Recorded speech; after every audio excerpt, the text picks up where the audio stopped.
नमस्कार, देवभूमि समाचारों में आप सभी का स्वागत है। मैं हूं आपके साथ प्रियंका मलिक। आगे आप मेरे साथ देखेंगे उत्तराखंड से जुड़ी तमाम छोटी बड़ी खबरें विस्तार से, लेकिन सबसे पहले नजर डाल लेते हैं हेडलाइंस पर।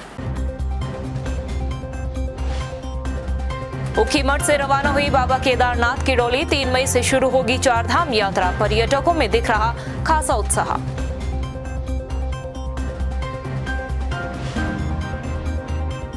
उत्तराखंड के पहाड़ी इलाकों में बारिश के बाद गर्मी से राहत। मौसम की करवट बदलने से गिरा तापमान। भारी बारिश और ओलावृष्टि का अलर्ट जारी।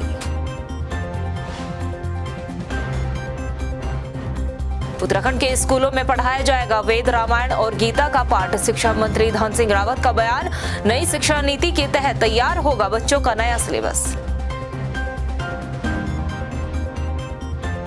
और अब बाहर खाना पीना भी हुआ महंगा। होटलों और रेस्टोरेंट में बढ़े दाम। कमर्शियल सिलेंडर के दाम बढ़ने के बाद हुआ इजाफा। और हेडलाइंस के बाद बुलेटिन में खबरें विस्तार से।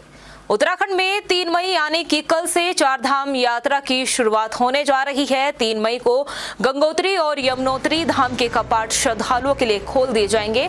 उसके बाद 6 मई को बाबा केदारनाथ धाम के कपाट खुलेंगे और 8 मई को बद्रीनाथ धाम के कपाट श्रद्धालुओं के लिए खोल दिए जाएंगे। ऐसे में अभी तक यात्रा पर आने के लिए तकरीबन 2 लाख से ज्यादा लोगों ने रजिस्ट्रेशन भी करा लिया है। यात्रियों के लिए खुशखबरी ये भी है कि यात्रा के दौरान RT-PCR की नेगेटिव रिपोर्ट अनिवार्य नहीं है। सीमाओं पर यात्रियों की कोई जांच नहीं होगी। इसके साथ ही आपको बता दें कि चारों धामों में दर्शन के लिए श्रद्धालुओं की संख्या भी तय कर दी गई है। वहीं केदारनाथ धाम के लिए विशेष पूजा अर्चना के साथ बाबा केदार की डोली रवाना हो चुकी है। डोली अलग अलग यात्रा पड़ावों पर भक्तों को आशीर्वाद देते हुए पहले रात्रि प्रवास के लिए विश्वनाथ मंदिर पहुंचेगी। 3 मई को भगवान केदारनाथ की पंचमुखी चल विग्रह उत्साह डोली फाटा पहुंचेगी और 4 मई को भगवान की डोली गौरीकुंड और 5 मई को केदारनाथ धाम पहुंच जाएगी। 6 मई को विधि विधान के साथ सुबह के 6:25 पर भगवान केदारनाथ धाम के कपाट भक्तों के लिए खोल दिए जाएंगे।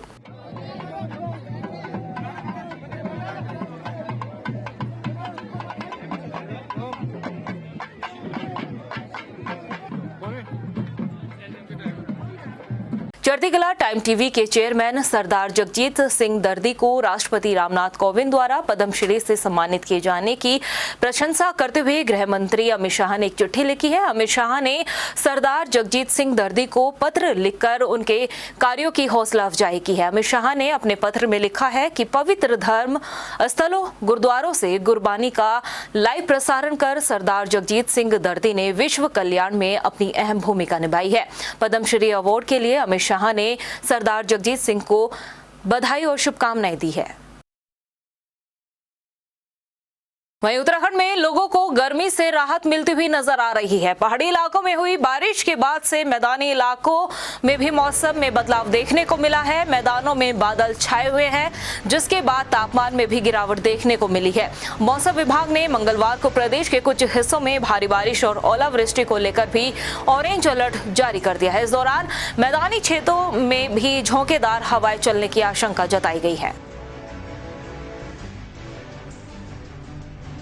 यूपी के मुख्यमंत्री योगी आदित्यनाथ के आगमन को लेकर यमकेश्वर में सरकार की तैयारियां तेज हो गई है। इस बीच कैबिनेट मंत्री डॉक्टर धन सिंह रावत ने बैठक कर व्यवस्थाओं को बेहतर बनाने के लिए अधिकारियों को निर्देश भी दिए हैं। वहीं इस दौरान यमकेश्वर दौरे पर पहुंचे मंत्री धन सिंह रावत ने सीएम योगी के पैतृक गांव पंचूर पहुंचकर वहां पर योगी आदित्यनाथ की माता सावित्री देवी से भी मुलाकात की और उनका हालचाल जाना। इसके साथ ही उन्होंने उनके परिजनों से भी मुलाकात की। के लिए परम सौभाग्य की बात है कि हम सब के बीच में उत्तर प्रदेश के यशस्वी मुख्यमंत्री आदरणीय आदित्य योगी नाथ जी हम सब के बीच में उत्तराखंड के प्रवास पर 3, 4 और 5 तारीख को रहेंगे।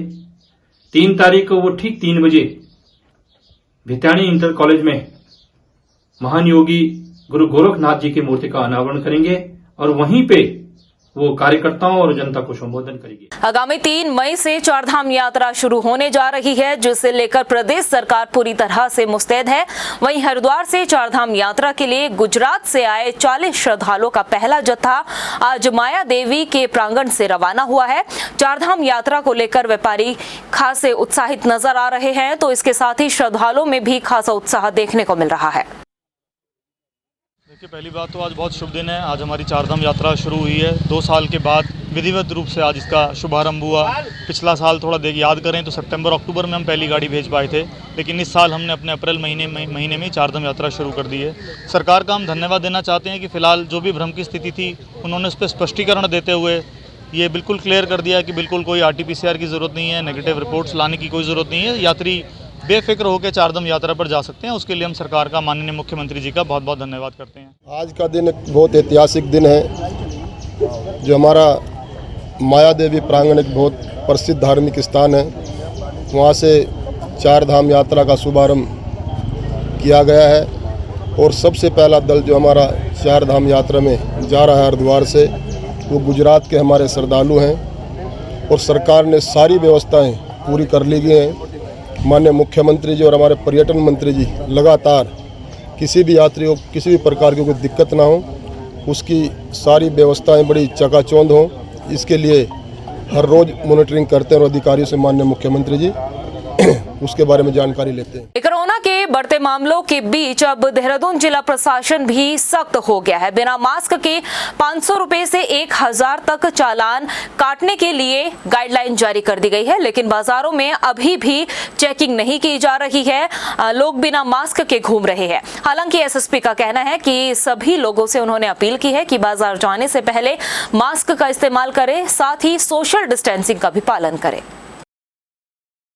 जो बिना मास्क वाली गाइडलाइन है, सर्वप्रथम तो जितना भी कोविड अब एक बार वापस पांव पसार रहा है, तो सबसे पहला तो हम रिक्वेस्ट करते हैं जितने भी हमारे बाजार में जाते हैं, जो भी घर से बाहर निकलते हैं, उनकी मास्क पहनकर घर से बाहर निकलें और सोशल डिस्टेंसिंग का पालन करें। इसके अलावा गाइडलाइंस भी अब जारी हैं कि अगर बिना मास्क के पाए जाते हैं तो इसमें चालान की कार्रवाई भी की जाएगी, जिसको कि 500 से लेकर 1000 रुपए तक का भी चालान किया जा सकता है। तो आप अपनी सेफ्टी का भी ख्याल रखें और बिना मास्क घर से बाहर ना निकलें। मुख्यमंत्री पुष्कर सिंह धामी ने सुरकुंडा माता देवी पर रोपवे का शुभारंभ कर दिया है। अब श्रद्धालुओं को सुरकुंडा माता देवी के दर्शन करने के लिए करीब 1.5 से 2 किलोमीटर की खड़ी चढ़ाई नहीं करनी पड़ेगी।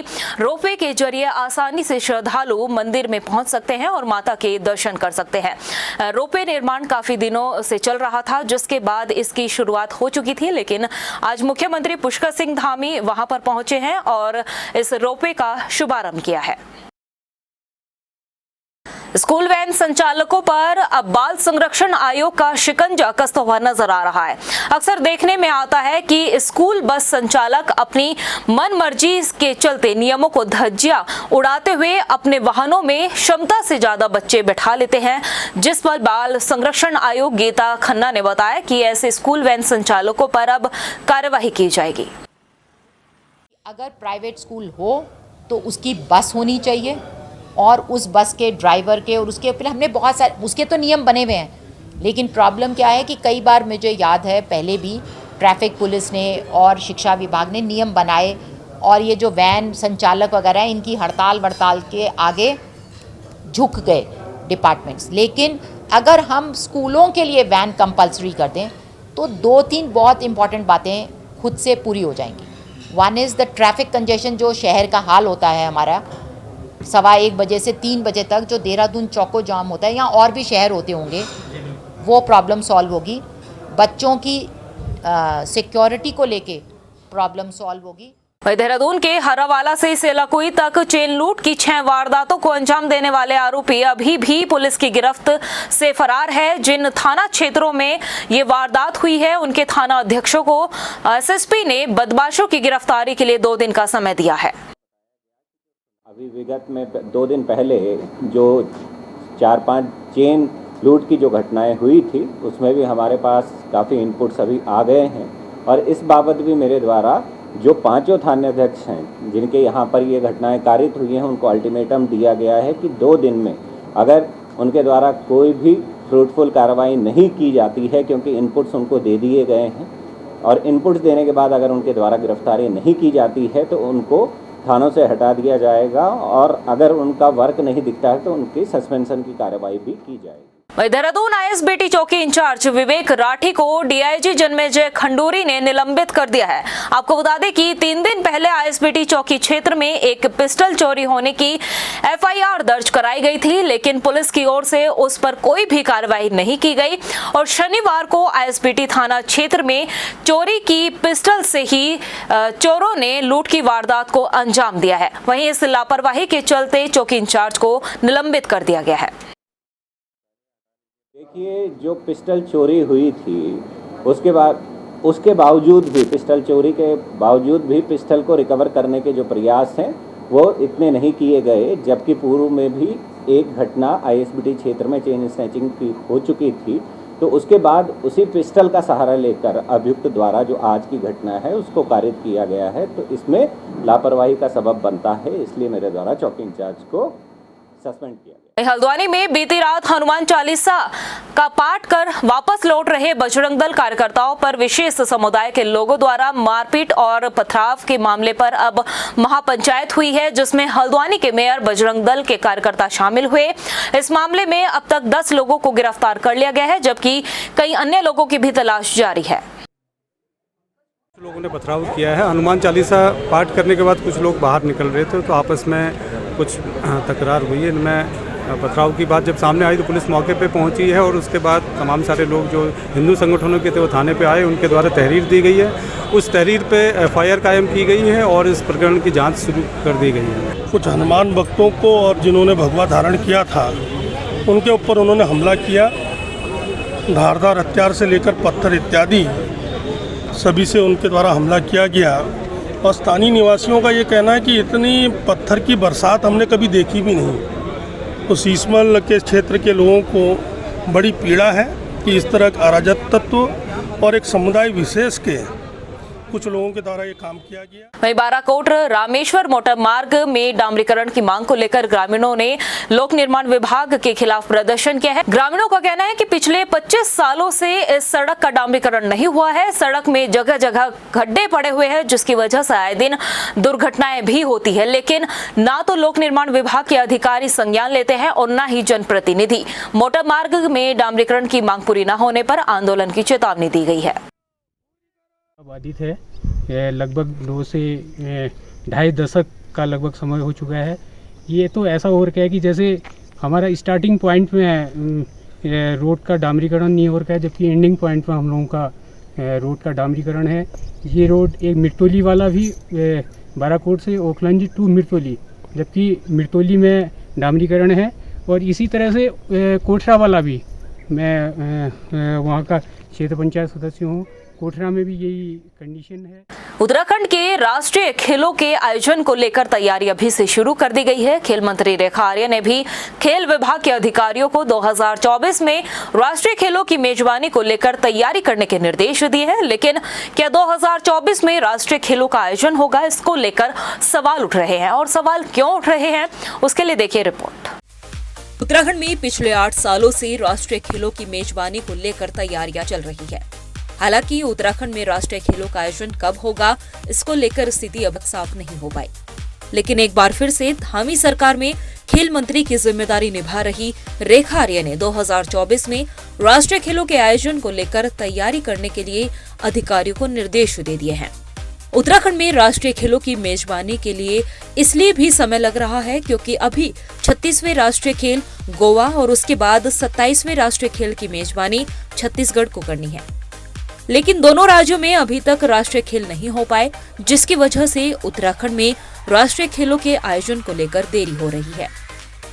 लेकिन बताया ये भी जा रहा है कि अगर उत्तराखंड की तैयारियां पुख्ता रही तो 38वें राष्ट्रीय खेल से पहले ही 37वें राष्ट्रीय खेल की मेजबानी उत्तराखंड को मिल सकती है। 30वां राष्ट्रीय खेल जो कि जिसके आयोजन का या जिसकी मेजबानी का मौका जो है उत्तराखंड को मिला है, उसकी तैयारियों में भी हम लोग लगे हुए हैं। हमारा लक्ष्य है कि 2024 में इस खेल का आयोजन हो पाए। इसको लेकर राज्य स्तर पर हो या सेंटर के स्तर पर हो, मैंने विभाग के अधिकारियों को कहा है कि हमारे इक्विपमेंट लेने से लेकर, फील्ड को दुरुस्त करने से लेकर, व्यवस्थाएं देने से लेकर अभी तक कुछ काम चल रहा है और भी बहुत कुछ काम उसमें होना है। तो उसके रिगार्डिंग आप अपने प्रस्ताव जो उसमें बजट रिक्वायर्ड है वो बनाइए। उत्तराखंड में अगर राष्ट्रीय खेलों का आयोजन होता है तो इसमें एक बड़ी धनराशि की जरूरत पड़ेगी और खेल मंत्री रेखा आर्या का कहना है कि वो जल्द ही केंद्रीय खेल मंत्री अनुराग ठाकुर से मुलाकात कर राष्ट्रीय खेलों के आयोजन के लिए बजट की मांग भी करने वाली है। असेसमेंट आया है कि लगभग 500 करोड़ की हमें रिक्वायरमेंट है, जिसको लेके मैं केंद्रीय मंत्री जी अनुराग ठाकुर जी से मुलाकात भी करूंगी और जिसको लेके माननीय मुख्यमंत्री जी से भी वार्ता रहेगी। अभी स्टेट ने अपने हेड से लगभग 150 करोड़ रुपए दिए हैं, जिसको लेकर कई निर्माण के कार्य हमारे चल रहे हैं। आने वाले समय में यदि हमें 2024 में अपने लक्ष्य को पूरा करना है तो हमें बड़ी धनराशि की आवश्यकता है। उसके लिए केंद्र के पास जाके 2024 में नेशनल गेम का आयोजन हम कर सके, इस लायक जो है हम आगे बढ़ रहे हैं और मुझे उम्मीद है हम सफल होंगे। उत्तराखंड में सरकार राष्ट्रीय खेलों के आयोजन को लेकर तैयारी में जुटी हुई है और राष्ट्रीय खेलों के आयोजन के लिए 2024 का लक्ष्य प्रदेश सरकार ने तय भी कर दिया है। लेकिन उत्तराखंड में राष्ट्रीय खेलों का आयोजन कब होगा ये अभी पूरी तरीके से तय नहीं हो पाया है। ऐसे में देखना यही होगा कि उत्तराखंड की तैयारियों को देखकर केंद्र सरकार पहले उत्तराखंड को मेजबानी देने पर राजी होगी या नहीं। टाइम टीवी के लिए देहरादून से मनीष रंगवाल की रिपोर्ट। उत्तराखंड के जंगलों में धधकती आग पर वन विभाग के लिए लगातार चुनौती बनी हुई है कि कैसे आग पर काबू पाया जाए, मगर अफसोस सारे कोशिशें नाकाम साबित हो रही है। आग की चपेट से आए जंगल खाक होने से करोड़ों की वन संपदा खाक हो चुकी है, तो पिछले साल के मुकाबले इस बार करीब 30% जंगलों में आग ज्यादा धधकी है। देखिए खास रिपोर्ट। उत्तराखंड का करीब 70% हिस्सा जंगलों से घिरा है, मगर बेतहाशा गर्मी के इस मौसम में जंगलों में लगी आग काल बनी हुई है। पहाड़ों में लगातार सुलगते जंगलों में लगी आग आबादी वाले इलाकों के लिए खतरा बनी हुई है। गर्मी के सीजन में बारिश न होने से भी जंगलों में धधकती आग को बुझाना वन विभाग के लिए चुनौती बना हुआ है। विभाग की तरफ से तमाम उपाय करने के बाद भी जंगलों में सुलगती आग बुझने की बजाय लगातार बढ़ रही है। सैकड़ों वन हेक्टेयर आग से खाक हो चुका है। देखा जाए तो पिछले साल के मुकाबले इस बार करीब 30% जंगल ज्यादा धधके हैं, वो भी तब जबकि फायर सीजन बीतने में 1.5 महीने का वक्त बाकी है। उत्तराखंड में फायर सीजन 15 फरवरी से ही शुरू हो गया। 15 फरवरी से शुरू होने के बाद से ही जंगलों में आग लगने का सिलसिला शुरू होने के बाद मार्च अप्रैल आते आते जंगलों में आग लगने की घटनाओं का ग्राफ ऐसा बढ़ा कि लगातार इसमें उछाल ही देखने को मिल रहा है। फायर सीजन में अब तक 1713 घटनाएं दर्ज की जा चुकी हैं। इनमें से 2785 हेक्टेयर वन क्षेत्र आग की भेंट चढ़ गया। इनमें से आरक्षित वन क्षेत्र में 1190 घटनाओं में 1993 हेक्टेयर जंगल जला। सिर्फ अप्रैल महीने में 1137 घटनाएं हुई हैं, जिनमें से 1352 हेक्टेयर वन क्षेत्र राख हो चुका है। वहीं पिछले साल के आंकड़ों पर नजर डाली जाए तो 8043 घटनाओं में 978 हेक्टेयर वन क्षेत्र प्रभावित हुआ। आग से सुलगते जंगलों में खाक होती वन संपदा को लेकर विभागीय अधिकारी भी चिंतित दिखाई दे रहे हैं। विभागीय अधिकारी इस बात को मान रहे हैं कि जंगलों में आग की चुनौती बढ़ गई है। हालांकि विभागीय स्तर पर आग पर काबू पाने के हर जतन किए जा रहे हैं, तो वन पंचायतों का भी आग बुझाने के लिए सहयोग लिया जा रहा है। बावजूद इसके जंगलों में लगी आग पर काबू नहीं पाया जा रहा। ऐसे में मौसम अपडेट पर भी अधिकारियों की टकटकी लगी है कि कब मौसम बदले और बारिश से वनों को बचाया जा सके। मगर बारिश से पहले अगर आग की घटनाओं पर काबू नहीं पाया गया तो परिणाम और घातक साबित हो सकते हैं। टाइम टीवी के लिए देहरादून से ब्यूरो रिपोर्ट। भीषण गर्मी में गुलमोहर की छटा देखते ही बन रही है। तापमान जितना बढ़ रहा है, गुलमोहर उतना ही खिलता जा रहा है। हल्द्वानी शहर के बीचों बीच आजकल गुलमोहर ने ऐसा रंग बिखेरा है कि हर कोई उसका दीवाना हो जाए। देखिए रिपोर्ट। नीले आसमान के तले लाल सुर्ख रंग में खिला गुलमोहर का फूल सबको अपनी तरफ आकर्षित कर रहा है। जितनी भीषण गर्मी उतनी सुंदर छटा बिखेरता गुलमोहर। और गुलमोहर को संवारने का काम किया है हल्द्वानी की रहने वाली गुलमोहर गर्ल तनुजा जोशी ने, जिन्होंने पिछले 5 सालों में गुलमोहर के सैकड़ों पेड़ हल्द्वानी और उसके आसपास के इलाकों में लगाए हैं।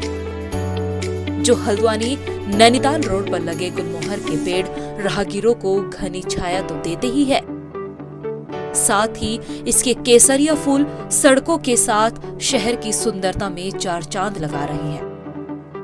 हमने 2015 से यहाँ लाखों पेड़ लगा दिए हैं।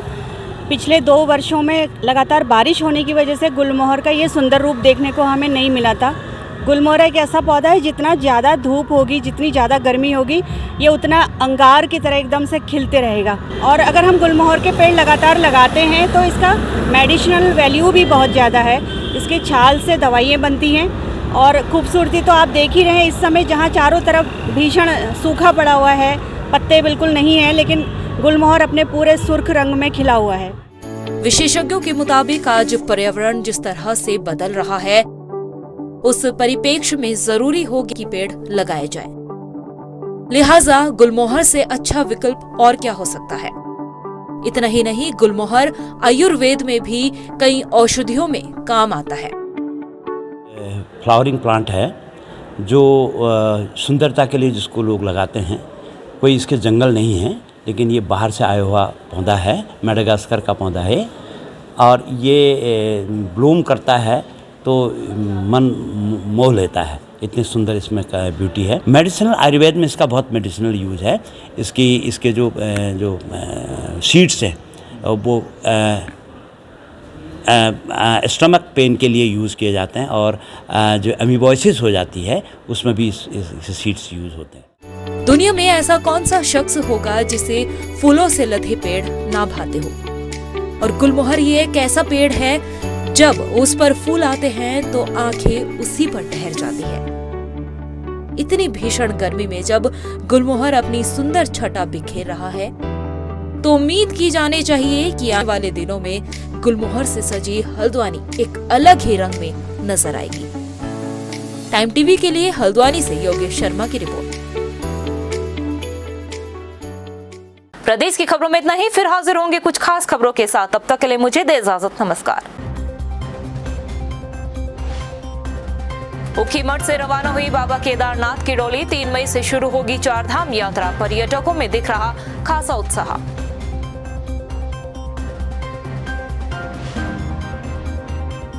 उत्तराखंड के पहाड़ी इलाकों में बारिश के बाद गर्मी से राहत। मौसम के करवट बदलने से गिरा तापमान। भारी बारिश और ओलावृष्टि का अलर्ट जारी। उत्तराखंड के स्कूलों में पढ़ाया जाएगा वेद, रामायण और गीता का पाठ। शिक्षा मंत्री धन सिंह रावत का बयान। नई शिक्षा नीति के तहत तैयार होगा बच्चों का नया सिलेबस। और अब बाहर खाना पीना भी हुआ महंगा। होटलों और रेस्टोरेंट में बढ़े दाम। कमर्शियल सिलेंडर के दाम बढ़ने के बाद हुआ इजाफा।